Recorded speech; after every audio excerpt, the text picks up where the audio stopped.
हाय, मी संजना. संजना रेसिपीजमध्ये तुमचं सगळ्यांचं स्वागत करते. आज आपण फक्त बटाट्यापासून एकदम मस्त चटपटीत असा स्नॅकचा प्रकार बनवणार आहोत. वरून मस्त कुरकुरीत आणि आतून असा चीझी हा पदार्थ बनतो. करायला अतिशय सोपा आहे आणि शिवाय मुलांना सुद्धा सुट्ट्या लागलेल्या आहेत. तर हा पदार्थ तुम्ही नक्की ट्राय करा. माझ्या चॅनलवर नवीन असाल तर चॅनलला सुद्धा प्लीज सबस्क्राईब करा. चला तर पटकन रेसिपीला सुरुवात करूयात. इथं मी छोट्या आकाराचे 4 बटाटे उकडून त्याची साल काढून घेतलेली आहे. बटाटे जास्त शिजवायचे नाहीत, त्याचा लगदा होईल असा बटाटे शिजवायचे नाहीत. बघू शकता व्हिडिओमध्ये बटाटे एकदम परफेक्ट शिजलेले आहेत. तुम्ही हे बटाटे किसणीवरती सुद्धा किसून घेऊ शकता किंवा अशा पद्धतीनं चमच्याच्या मदतीने थोडंसं स्मॅश करून घ्यायचं आहे. फक्त लक्षात ठेवायचं आहे बटाटा व्यवस्थित स्मॅश झाला पाहिजे, कुठेही गाठी राहिल्या नाही पाहिजेत. आता याच्यामध्ये पुढचे मसाले घालूयात.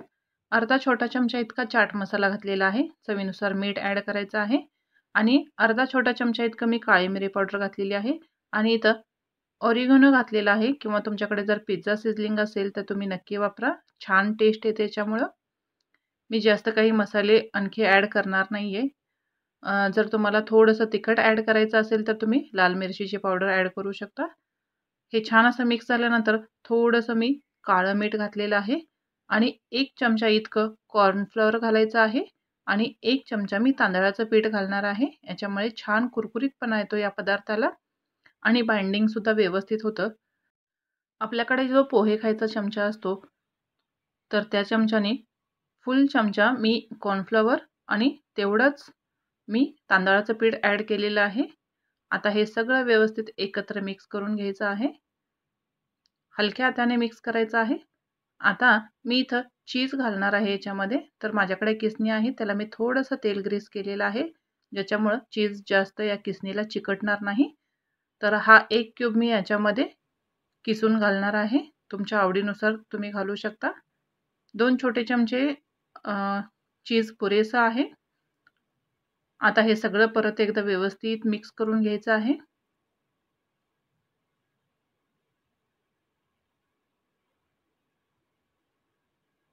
आता हे छान व्यवस्थित मिक्स झालेलं आहे. आता आपल्याला हव्या त्या आकारामध्ये याचे बॉल्स बनवून घ्यायचे आहेत. जर गरज असेल तर हाताला थोडंसं तेल ग्रीस करू शकता आणि मी या पद्धतीने थोडंसं लांबट आकारामध्ये सिलेंडर टाईप मी आकार देणार आहे. जर तुम्हाला गोलाकार आवडत असेल तर तुम्ही गोलसुद्धा बनवू शकता. परत एक आपण बनवून बघूयात. अगदी सोप्या पद्धतीने हे बॉल्स बनतात. अजिबात हाताला चिकटत नाही. जर चिकटत असेल तर आधी सांगितल्याप्रमाणे अगदी एखादा थेंब तुम्ही तेल यूज करू शकता. अगदी पटापट हे बॉल्स बनवून तयार होतात. अशाच पद्धतीने सगळे बॉल्स मी तयार करून घेणार आहे. सगळे बॉल्स इथं रेडी झालेले आहेत, एकदम परफेक्ट असे. आता गॅसवरती आपण हे डीप फ्राय करून घेणार आहोत. तर कढईमध्ये मी तेल गरम करायला ठेवलेलं आहे. तेलसुद्धा छान गरम झालेलं आहे. आता हे बॉल्स आपण तळून घेणार आहोत. एकदम सगळे बॉल्स घालायचे नाहीत, हे एकमेकाला चिकटू शकतात. एक सोडा आणि गॅसची फ्लेम थोडीशी हाय ठेवा. गॅसची फ्लेम सुरुवातीला हाय ठेवायची आणि सगळे बॉल्स घाल्यानंतर अगदी काही सेकंदामध्ये मीडियम गॅसच्या फ्लेमवरती हे छान असं आपण ब्राऊन होऊपर्यंत तळून घ्यायचं आहे. तर अर्धे मी कढईमध्ये घातलेले आहेत. आता 1-2 सेकंदानंतर गॅस बारीक करायचा आहे आणि छान असं मीडियम फ्लेमवरती याला फ्राय करून घ्यायचं आहे. आता सुरुवातीला गॅस हाय का ठेवायचा, तर गॅस हाय ठेवल्यामुळं आपण जे बॉल्स याच्यामध्ये घालतो तर ते वरचा कवर पटकन भाजला जातो आणि ते एकमेकाला अजिबात चिकटत नाहीत. त्याच्यामुळे सुरुवातीला गॅस हाय ठेवायचा अगदी काही सेकंद, त्याच्यानंतर मीडियम फ्लेमवरती हे छान असं फ्राय करून घ्यायचं आहे.